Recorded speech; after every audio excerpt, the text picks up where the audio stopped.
Y se caracteriza principalmente porque hay hiperglicemia, ¿correcto? Y esta hiperglicemia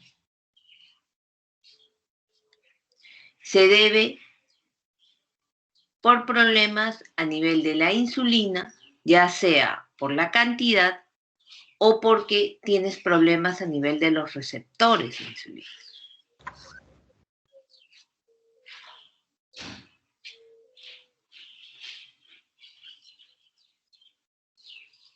Pero debemos recordar que la diabetes no solamente vas a tener problemas en el metabolismo de la glucosa, sino también en el metabolismo de las proteínas y de las grasas.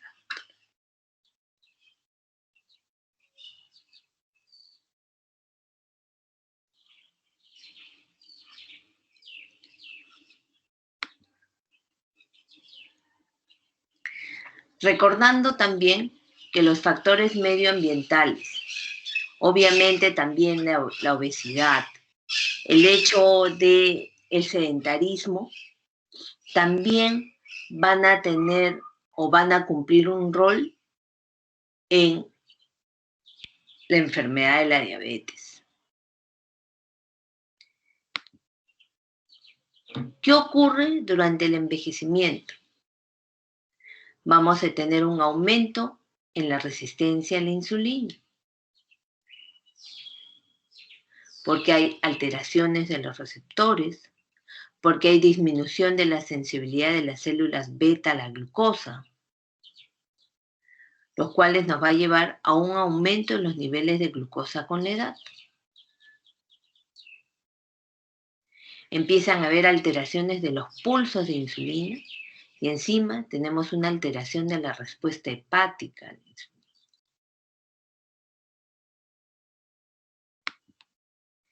Epidemiológicamente, ¿qué vemos? Que datos del 2014, porque ustedes saben que uno puede revisar la página de la OMS, puede haber datos muy antiguos también. Encontramos que en el 2014 el 8.5% de los mayores de 18 años tenían diagnóstico de diabetes. En el 2019 fallecieron 1.5 millones de personas por causa directa de la diabetes.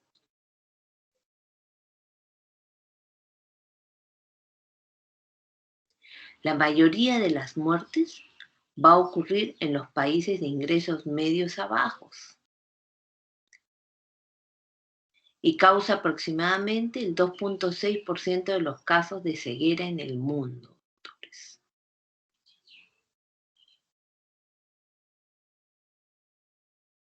¿Qué datos peruanos tenemos? Según la página del INEI del 2021, tiene datos del 2020. Ellos habían encontrado que el 4.5% de la población mayor de 15 años fue diagnosticada de diabetes, doctores. 4.5% de la población mayor de 15 años.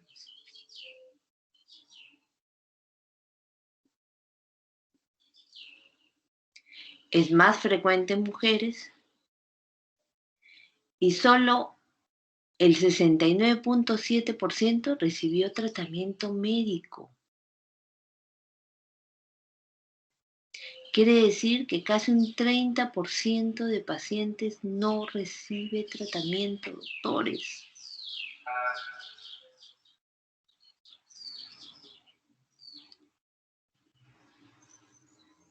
El 24 o casi 25% de la población mayor de 15 años tiene obesidad. Y allí están considerando el punto de corte mayor de 30, doctores, de IMC.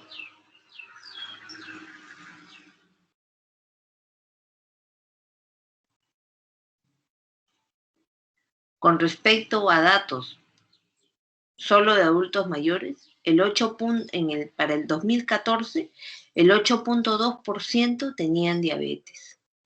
Y era mucho más frecuente en el área urbana que en el área rural.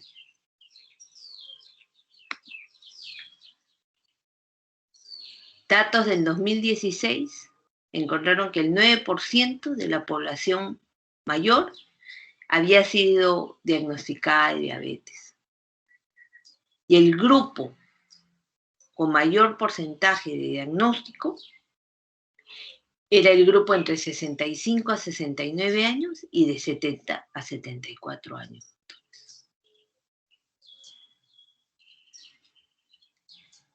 Casi el 30% vivían en el área urbana y solo el 84% recibían tratamiento. Rural, el 3.1% de los pacientes fueron diagnosticados con diabetes y casi el 40% no recibía tratamiento.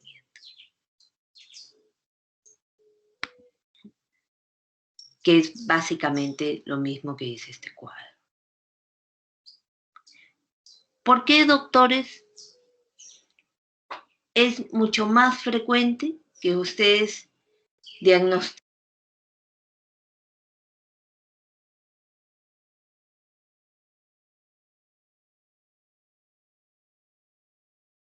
¿Por qué es más Doctora, se le fue su frecuente audio. diagnosticar? ¿Perdón? Se le fue su audio, doctora. No se le escuchó. A ver. Pregunta. ¿Por qué es menos frecuente diagnosticar diabetes en el área rural? Ruth, contigo. ¿Me escuchaste? Mayormente por lo que los del área rural no encuentran un centro de salud cercano, uno, y también es porque mayormente Uno ellos es tienen, porque los servicios, es más difícil encontrar servicios de salud. Correcto. ¿Qué más? también las personas del área rural no creen mucho en la medicina científica, no acuden debido a que tienen costumbre de los médicos tradicionales, ¿no? Los chamanes, los brujos, creen mucho eso en las personas de los curanderos, o sea, La más misma confían en ellos. idiosincrasia. Sí. ¿Qué más?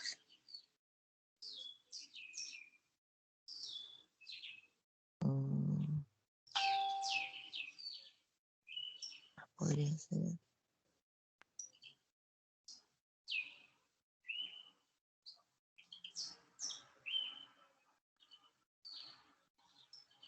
Doctores, ¿a alguien más se le ocurriría el por qué esa diferencia? Como bien nos manifiesta Ruth, uno puede ser la accesibilidad a servicios de salud.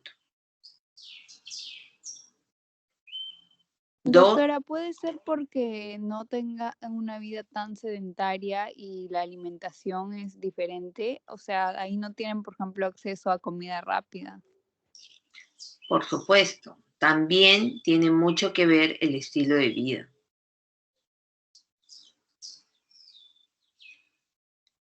El tipo de nutrición, Doctora, el tipo de dieta que lleva y obviamente sí el nivel de actividad.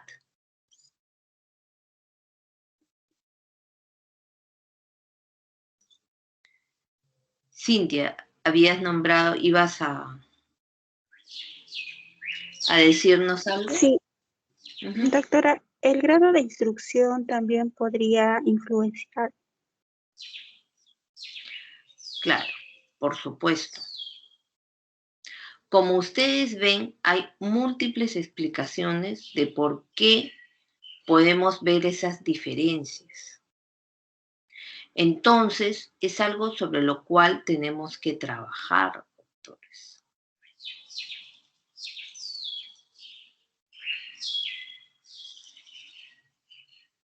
El Estado, obviamente, tiene que hacer su trabajo. La población también tiene que hacer su trabajo. ¿Cuál es una de las formas que nosotros como médicos podemos mejorar este problema, doctores? ¿Cuáles creen ustedes?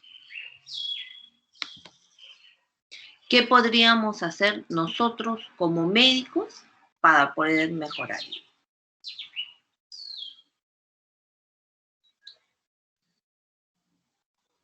¿A alguien se le ocurre algo? Primero, campañas de prevención puede ser, doctora. Por supuesto. Uno puede hacer campañas de prevención. ¿Qué más?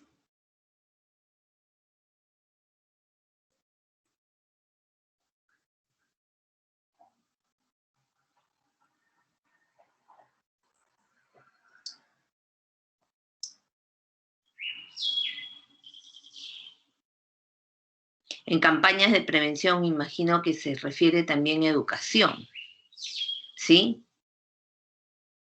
Claro, doctora.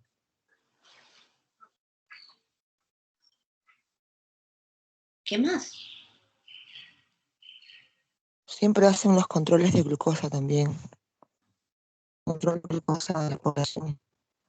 Ujú, por supuesto.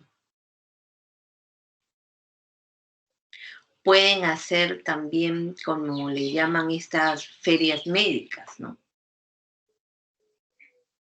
En tratar de llegar a las poblaciones.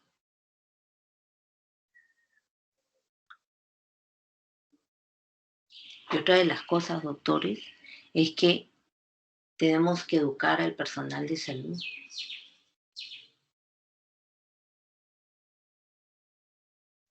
Trabajar con las municipalidades.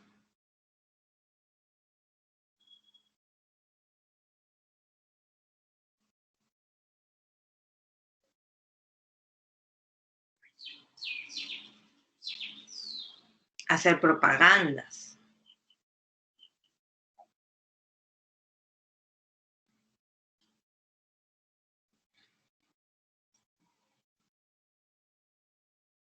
Incentivar a la gente, como bien le dijeron, a tener hábitos saludables. Doctores, nuevamente, preparémonos para el envejecimiento poblacional, doctores. Ya estamos en casi 13% de la población ya es adulta mayor. Cuando ustedes ya sean médicos, la proporción va a ser mayor. Aproximadamente 1 de cada 10 pacientes que ustedes ven va a ser adulto mayor.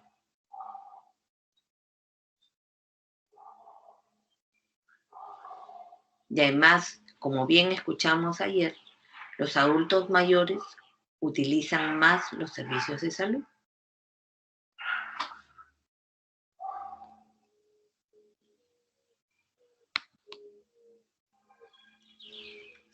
Otro de los grandes problemas que tenemos, doctores, es la obesidad. Y ese es un tema sobre el cual también tenemos que trabajar.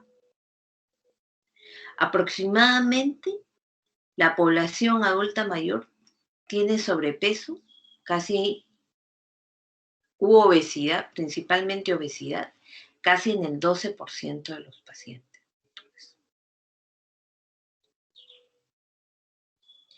Y sobrepeso, casi el 21%.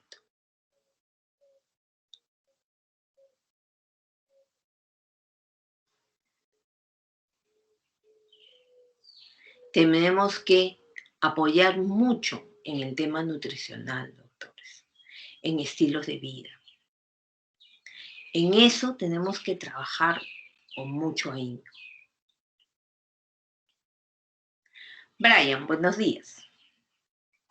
¿Nos podrías decir cuáles son los criterios diagnósticos, principalmente los del ADA, que son los que se suelen utilizar más frecuentemente, para que nosotros podamos decir que un paciente tiene diabetes?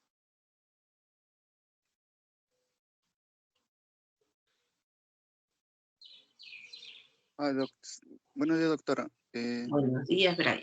Según los criterios diagnósticos, era la glicemia en ayunas que tenía que ser mayor o igual a 26, la hemoglobina A 26. a 126, 126, 126. Ok. 126, la hemoglobina glicosilada 6,5%, mayor o igual a 6,5%, Bueno, mm, el test de tolerancia oral a la glucosa con 75 gramos a las 2 horas era mayor a 200, mayor o igual a 200. Y se le pedía también glucemia al azar que debía de ser mayor o igual a 200, y esto más que nada cuando los pacientes ya presentaban algunos de los síntomas claros, ¿no? Se le pedía esto. Y bueno, se le solicitaba igual 2 pruebas de glicemia en ayunas, ¿no? Para confirmarlo.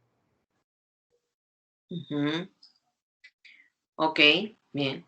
Entonces tenemos nuevamente para repasar, es glucosa al azar mayor de 200, en presencia de síntomas clásicos de diabetes o ante la presencia de una crisis hiperglicémica. La glicemia en ayunas, que tiene que ser mayor de 126, con una ayuna al menos de 8 horas. Un test de tolerancia a la glucosa mayor de 200 a las 2 horas,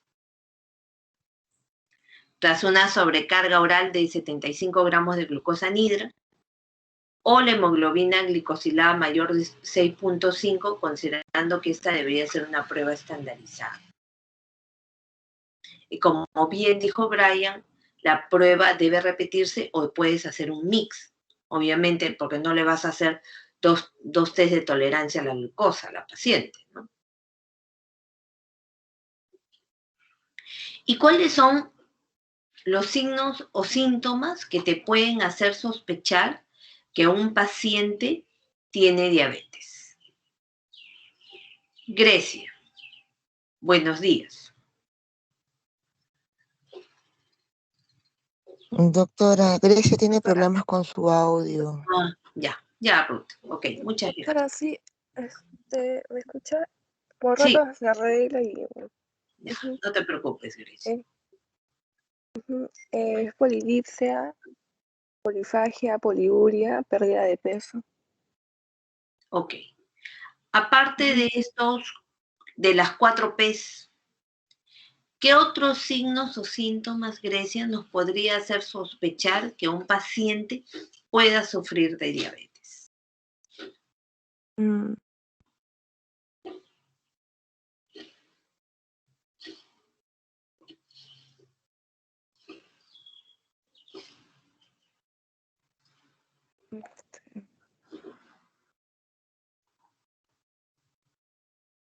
La acantosis nigricans. La acantosis nigricans, perfecto.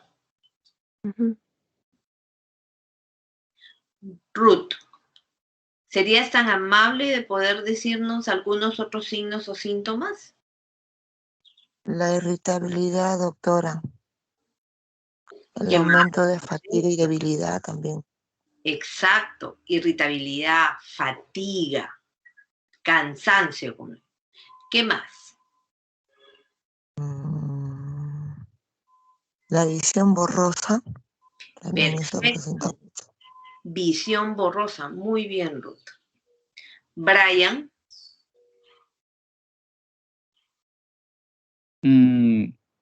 Visión borrosa, irritabilidad, fatiga, quizás algunas infecciones frecuentes se asocian más también. Perfecto. O algunas llagas que quizás no cicatrizan, demoran, ¿no? Quizás. Heridas que Claro, demoran. demorarían en cicatrizar. Perfecto, claro que sí. Incluso predisposición a infecciones, ¿no? Ya. Pero, ¿qué tipo de infecciones, por ejemplo, Brian?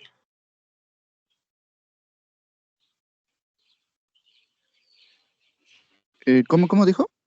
¿Qué tipo de infecciones, por ejemplo? Las oportunistas, sobre todo. Por supuesto. Por ejemplo, micosis. Por ejemplo, parasitosis.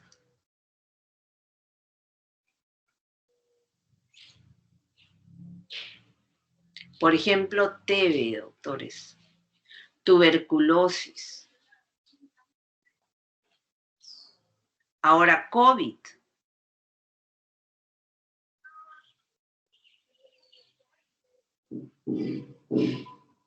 ¿Qué otras cosas más?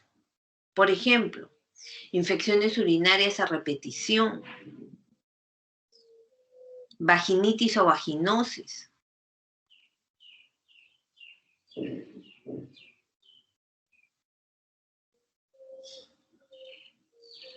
Javier Jonathan, ¿correcto? Doctora. ¿Qué otros signos o síntomas o incluso ya problemas nos puede hacer sospechar que un paciente puede sufrir de diabetes? Ya. Más que todo podemos pensar un paciente que viene con, pongamos, con problemas, a ver, por ejemplo, una polineuropatía diabética, doctora. Pacientes que vienen a consulta de repente con, como si fuera que está arrastrando su pie, ¿no? Podemos pensar que tiene una ¿Con qué, complicación perdón? de diabetes. O sea, está arrastrando su pie, una polineuropatía diabética en los pacientes. Puede ser también eso. Aparte de eso, los pacientes con un signo, a veces se deforman los pies, ¿no? Se llama el pie de Charcot. Es una complicación de diabetes también. Es Ujú. un Te signo, ¿no? refieres a que puedes tener un paciente con un trastorno de la marcha. De autos, todo de marcha. Puede tener un trastorno de la marcha, puede tener otro problema, podría ser un pie de Charcot. Sí, doctor, un pie de Charcot también tiene. Algunos también tienen dedos en forma de martillo, ¿no? Que lo menciona el Argente. También eso Ujú. es característica de diabetes. Aparte de eso, estos pacientes, como mencionó la compañera, a veces presentan, a veces tiene pérdida de visión, ¿no? Porque algunos tienen una retinopatía diabética, ¿no? Eh, mm, Recuerda tam- que con diabetes no solamente es la predisposición a la retinopatía, sino también es mucho más frecuente que puedan presentar problemas en el cristalino.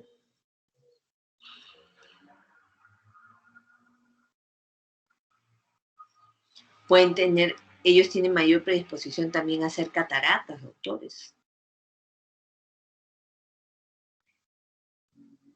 Y yo me imagino que Javier también se refiere a cuando hay, por ejemplo, signos o síntomas asociados dentro de lo que él refiere, la polineuropatía, a síntomas, por ejemplo, parestesias o disestesias.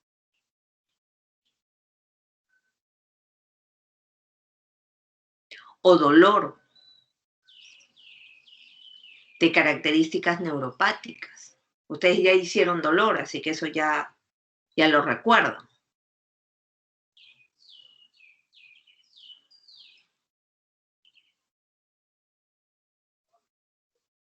O cuando empiezas a evaluar a un paciente y ves que tiene atrofia muscular, o tiene hipotrofia, mejor dicho.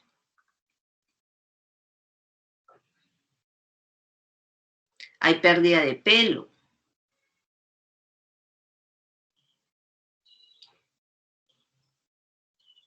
Empiezas a presentar de repente caries dental.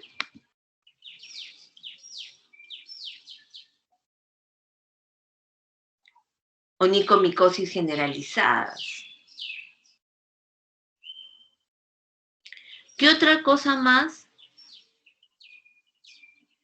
Adriana,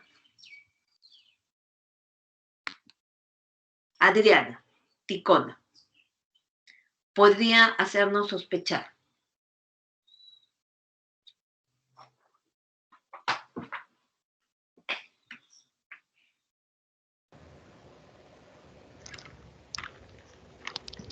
Buenos días, Adriana. Buenos días, doctora. El entumecimiento en los pies también como una forma de, bueno, como expresión de las neuropatías, el hecho de que no sientan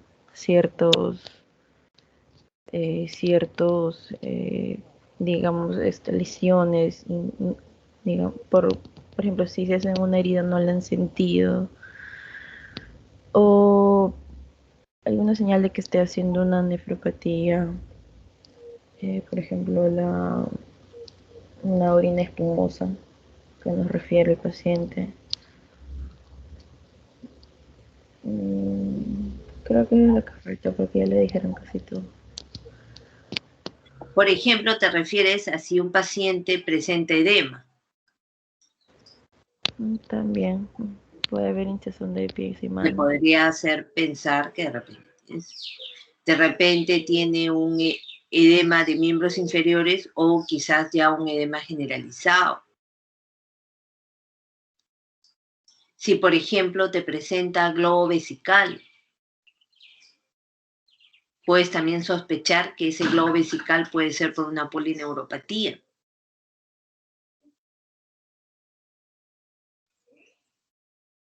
Si tienes un paciente que de repente, como bien dijeron, tiene trastornos de la marcha asociados de repente a un problema vascular cerebral.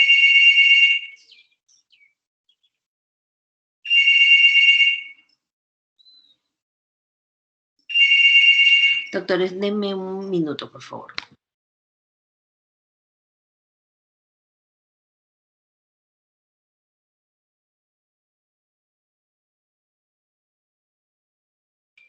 Ya está. Ok. ¿Alguna otra cosa, doctores?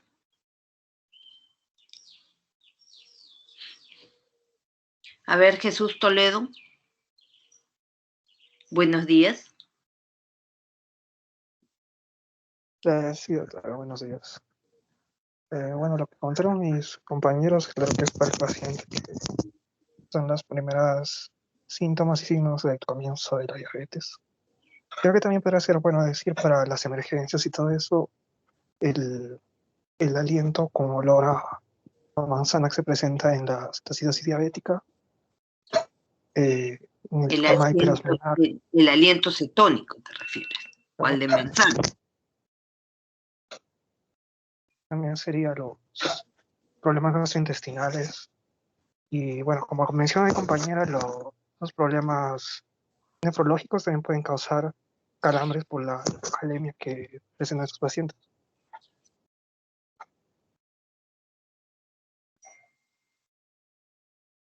A ver, se refieren a que tú puedes tener un paciente con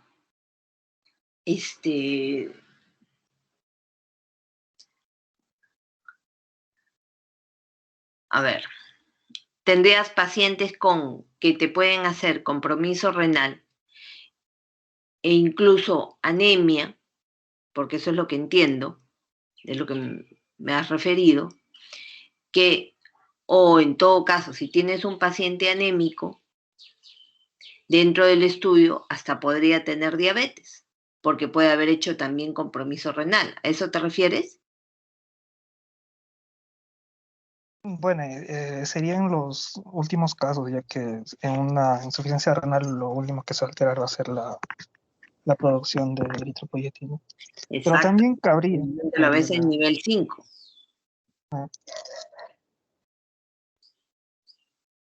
Recuerda que muchas veces la diabetes suele ser oligosintomática. No en todos tú vas a encontrar las 4 Ps.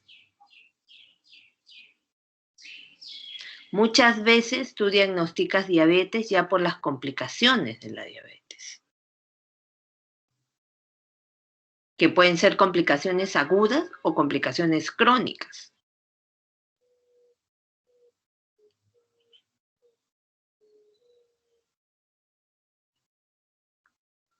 Víctor Ángel.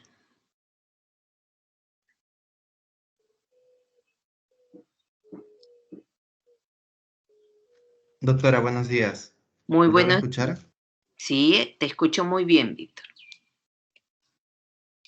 ¿Nos podrías decir algún signo, síntoma o problema que te haga sospechar que un paciente pueda tener diabetes?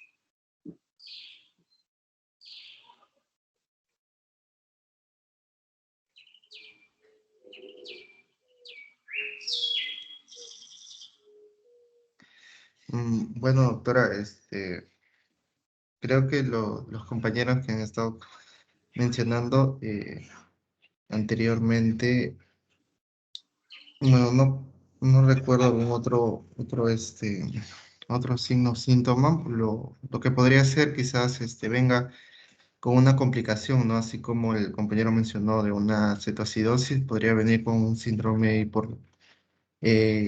hiperosmolar o podría venir Hiperosmolar, con hiperosmolar. hiperosmolar. Disculpe, doctora, o podrías venir con síntomas hipoglicémicos, ¿no? Podría estar confuso. eh, ¿Me logra escuchar, doctora? Sí, claro que sí, Víctor, te estamos escuchando todos. Ah, claro, podría podría tener confusión, no sé, podría estar quizás un poco.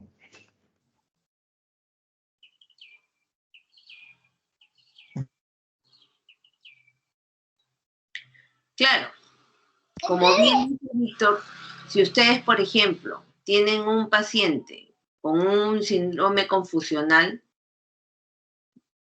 o de repente un paciente ya con trastorno del sensorio, pues dentro de tus posibilidades es que pueda ser diabético y lo que esté haciendo sea una hipoglicemia.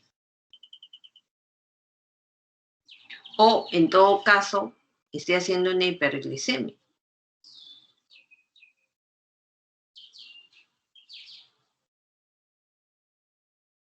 Pero tienes múltiples problemas que te pueden hacer sospechar que un paciente pueda tener diabetes. Por ejemplo, si tienes un paciente con deterioro cognitivo,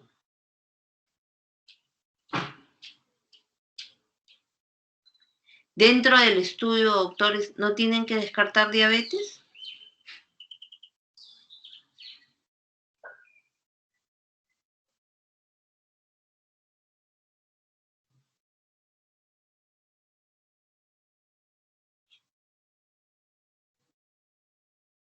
¿Mm?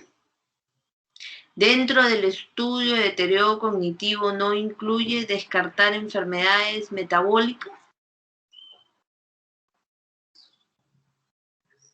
¿No recordamos acaso que la diabetes te causa daño macro y microvascular?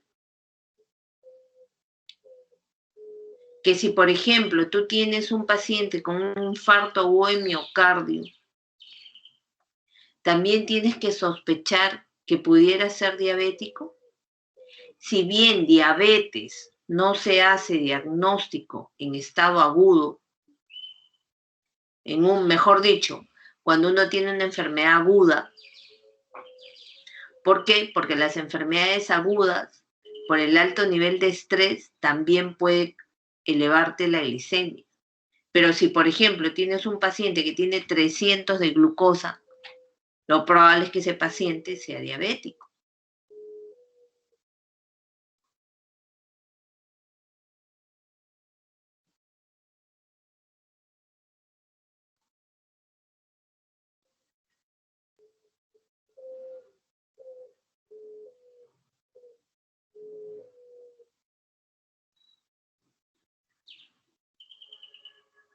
Si tu paciente tiene vértigo, mareos,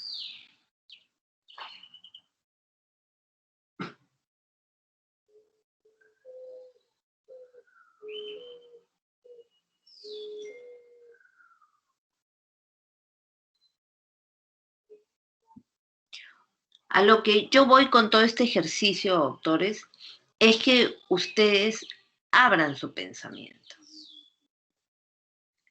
No solamente consideren que van a descartar diabetes solo si el paciente tiene las 4 P's.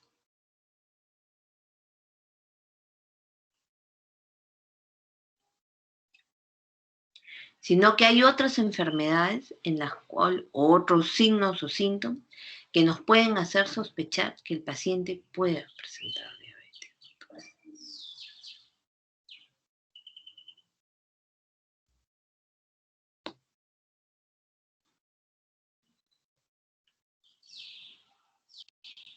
¿Y cuáles son los factores de riesgo para que un paciente pueda presentar diabetes? o mejor dicho, en qué pacientes nosotros estamos obligados a hacerle un descarte de diabetes. Empecemos por abajo, a ver. Víctor Ángel.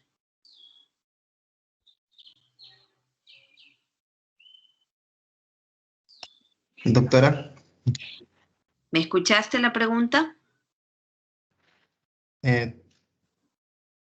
no lo escuché bien, doctora. ¿Podría repetirlo? Disculpe. ¿En qué pacientes o en qué personas nosotros estamos obligados a hacerle un descarte de diabetes?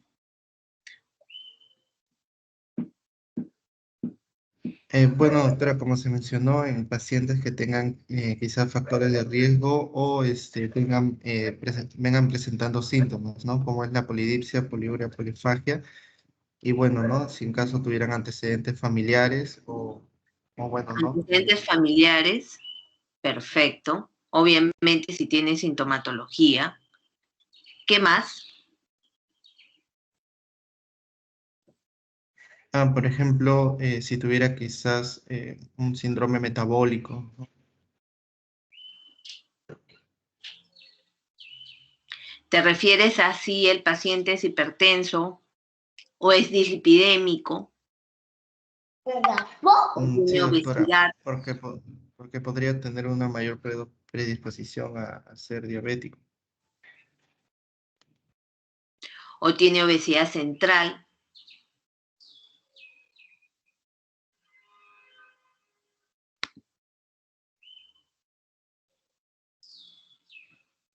En general, doctores, ¿qué te dicen las guías?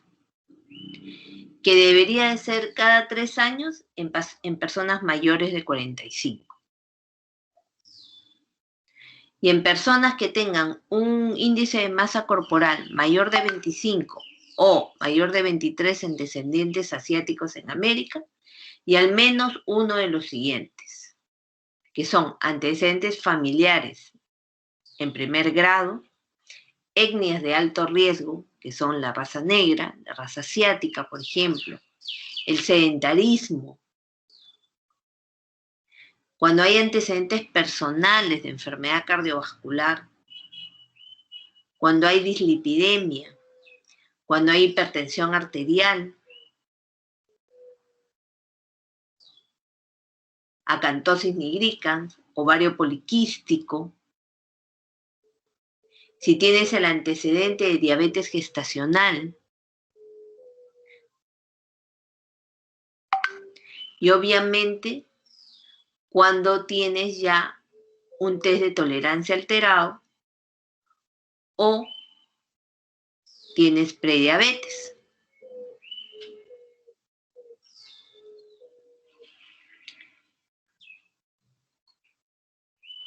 Nunca se olviden, por si acaso, que si ustedes utilizan, antes que me olvide, que la hemoglobina glicosilada, como les había dicho, tiene que ser de manera estandarizada. El laboratorio que realice la prueba, o sea, tiene que haber estandarizado su prueba y que no se utiliza si, por ejemplo, o no es muy útil si el paciente sufre de alguna hemoglobinopatía.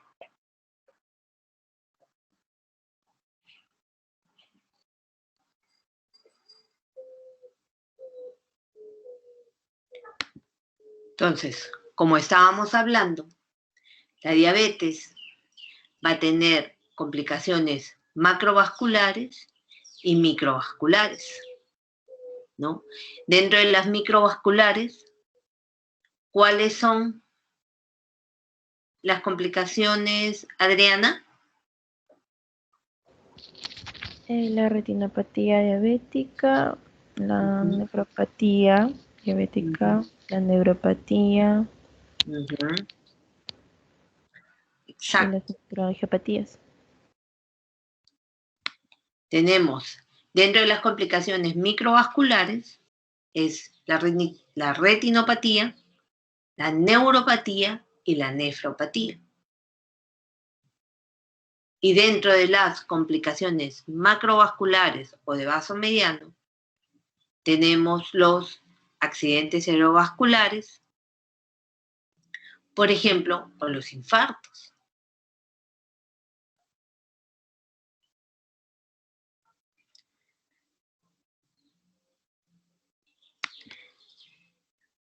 Recordando también, doctor, un momento, tengo un problema con mi... ¿Qué pasó? Un momento, doctores, algo ha pasado con mi pantalla.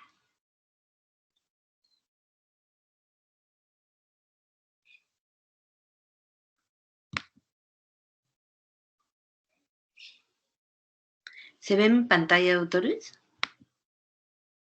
Sí, doctora, se puede ver. No sé, algo pasa un ratito. No sé qué pasa. No puedo acceder a mi pantalla.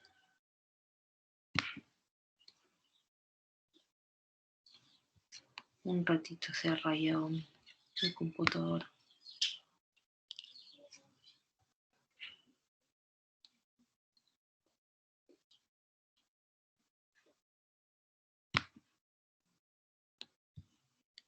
Ya, perdón, doctores. Ya, como les seguía diciendo, entonces, cuando nosotros tenemos que recordar las complicaciones macrovasculares y microvasculares y recordar siempre que los pacientes con diabetes tienen al menos mayor riesgo de muerte que los pacientes sin diabetes. Recordar también que la hipertensión es una comorbilidad común, ¿no? Y que la hipertensión, al igual que la diabetes, igual que la dislipidemia, igual que la hiperuricemia, se convierten en factores de riesgo vascular. ¿Por qué? Porque causan daño endotelial.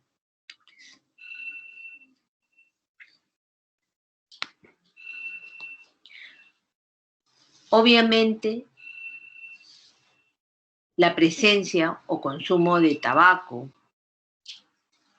la obesidad, la dislipidemia, también son problemas que tenemos que manejar en pacientes que tengan diabetes. ¿Por qué? Porque estos también te generan más daño vascular.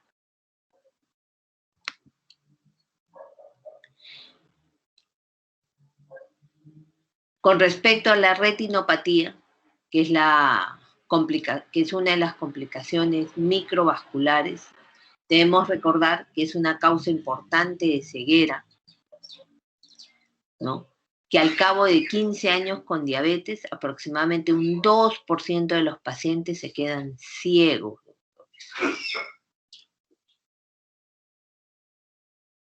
Y hasta un 10% puede tener un deterioro grave de la visión.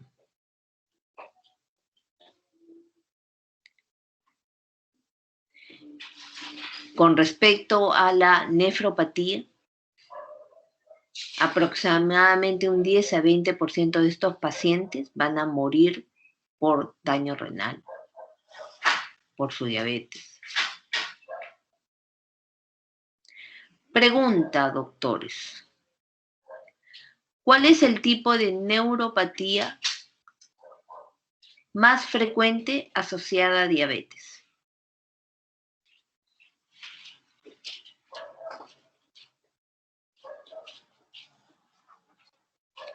¿En guante y calcetín, doctora? Perfecto, doctora. Muy bien. ¿Y cuál es la neuropatía de peor pronóstico? La autonómica. Exacto. Muy bien, doctora. Perfecto. Esa es la respuesta.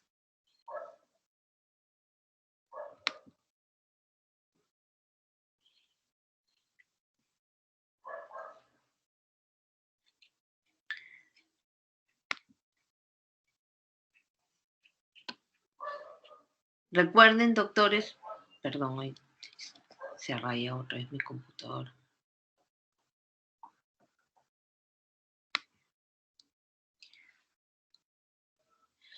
Recuerden que en general el riesgo de aparición de complicaciones microvasculares se va a reducir en la medida en que nosotros controlemos mejor la glucosa de nuestros pacientes. Y recuerden que lo que nos sirve más es la hemoglobina glicosilada. ¿Por qué? Porque las glucosas basales que nosotros solemos tomarle a los pacientes, en general, va a depender mucho, por ejemplo, de qué es lo que hayamos consumido el día anterior o cuántas horas de ayuno tenemos.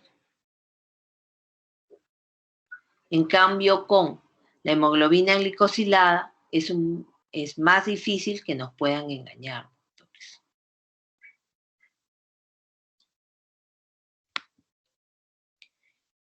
¿Qué debemos recordar y que siempre debemos de aprender que nosotros tenemos que hacer? Es educar a nuestro personal, educar a las familias y al paciente. Y obviamente, doctores, una terapia nutricional que debe ser individualizada, doctores. No podemos pretender que todos van a comer igual.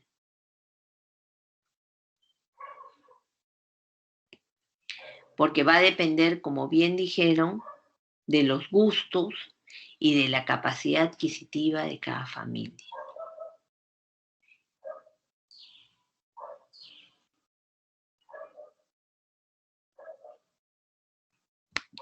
Ejercicios en general, doctores, se recomienda que debería ser 150 minutos por semana y realizar ejercicios de resistencia. Nunca se olviden que deben haber ejercicios aeróbicos. Y nuevamente la rutina de ejercicios también va a ser individualizada, doctores. Porque va a depender del tipo de paciente que ustedes tengan delante. Y de las patologías que tengan.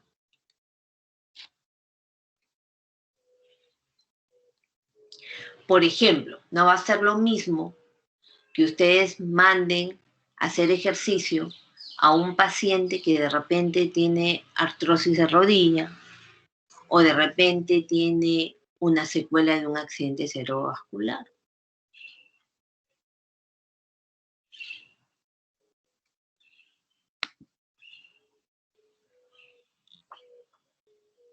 ¿Qué debemos saber con respecto a la diabetes en adulto mayor?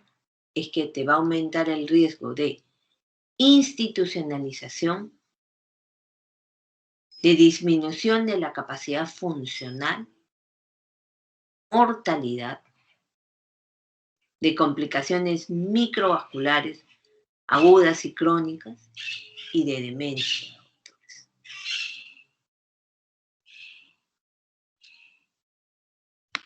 Otra de las cosas es sarcopenia, hipoglicemia, la presencia de síndromes geriátricos. Por ejemplo, polifarmacia, deterioro cognitivo y demencia, depresión, incontinencia urinaria, caídas, dolor, doctores, dolor y fragilidad.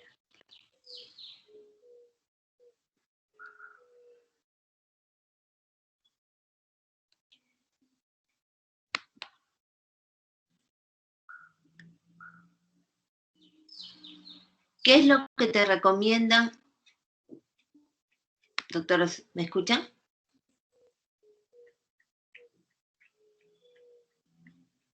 ¿Doctores? Sí, doctora, se la escucho. Ok. ¿Cuáles son las recomendaciones, doctores, según las guías para tratamiento? que tenemos que cuando son pacientes, algo le ha pasado al internet. Cuando tenemos pacientes, adultos mayores, con múltiples comorbilidades, ¿correcto? Y eso, algo pasa con mi internet, doctores, y con la plataforma. Cuando ustedes tengan pacientes con múltiples comorbilidades, por ejemplo, con una demencia en un GD7, por ejemplo, ¿correcto? Ya no podemos ser tan estrictos en su tratamiento, ¿correcto? Ya no nos vamos a fiar, como siempre lo hemos hecho, en el valor de su hemoglobina glicosilada, sino vamos a tratar de que este tipo de pacientes no tengan ni las complicaciones ni de la hipoglicemia ni de la hiperglicemia. A diferencia de si tenemos un adulto mayor que está saludable, que en ellos sí podemos pretender que su control llegue a tener una hemoglobina glicosilada menor de 7 o menor de 7.5.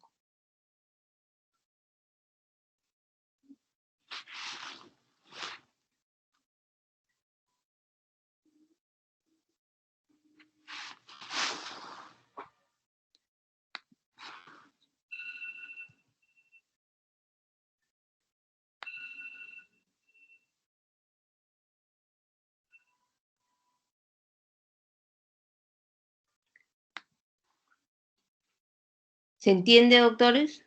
Entonces, adultos mayores saludables que sean independientes, se sugiere que tengan una hemoglobina glicosilada menor de 7 a 7.5. Adultos mayores con comorbilidades múltiples, deterioro cognitivo severo o ya dependencia funcional importante,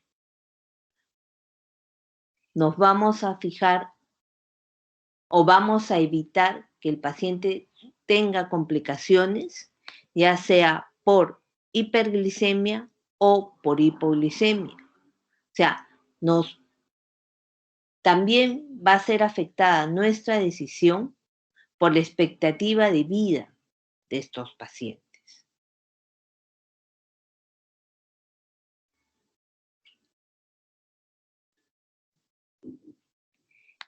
En general, con adultos mayores, debemos preferir medicación con la menor posibilidad de causar hipoglicemia.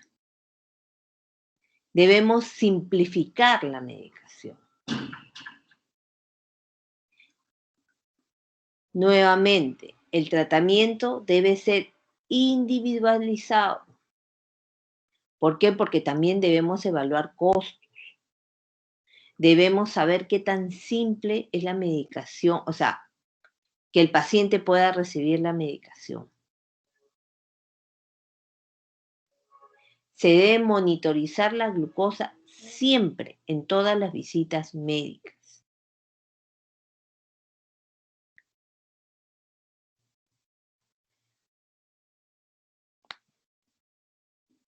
Debemos hacer una evaluación anual de deterioro cognitivo.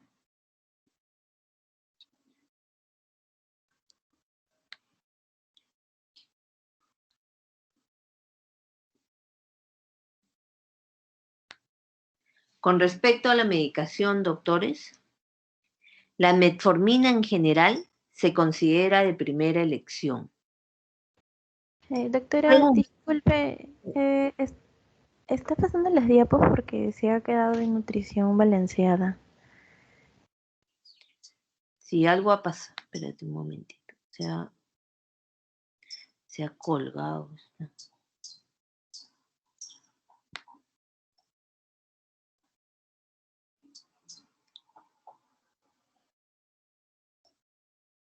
O doctora, ciérralo y ábralo de nuevo por si acaso de repente se ha colgado el sistema.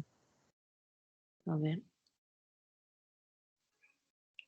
Sí, estoy tratando de dejar de presentar, pero no puedo. Está colgado.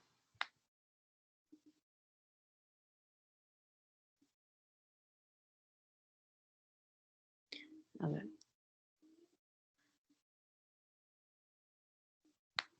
Qué raro. Sigue colgado el sistema. A ver.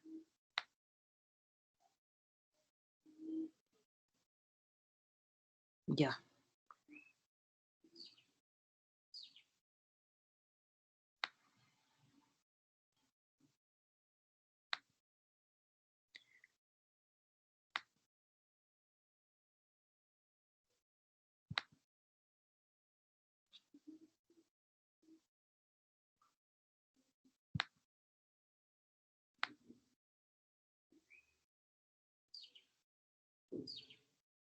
¿Se ve? No. Está en tratamiento del adulto mayor. Sigue en la misma diapositiva, doctora. Qué raro. ¿Y eso qué salí? A ver.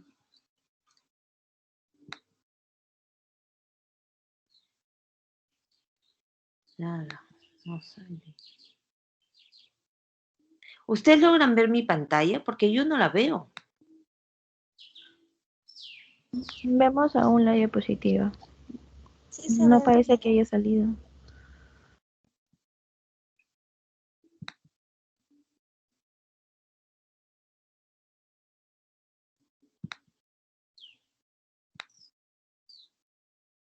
Nada, no sale.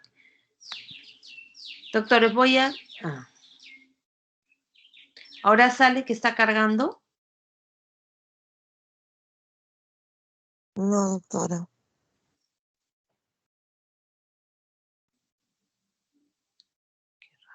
O usted salga de la reunión, doctora Ver, y de nuevo ingrese para que pueda compartir de nuevo.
Chicos,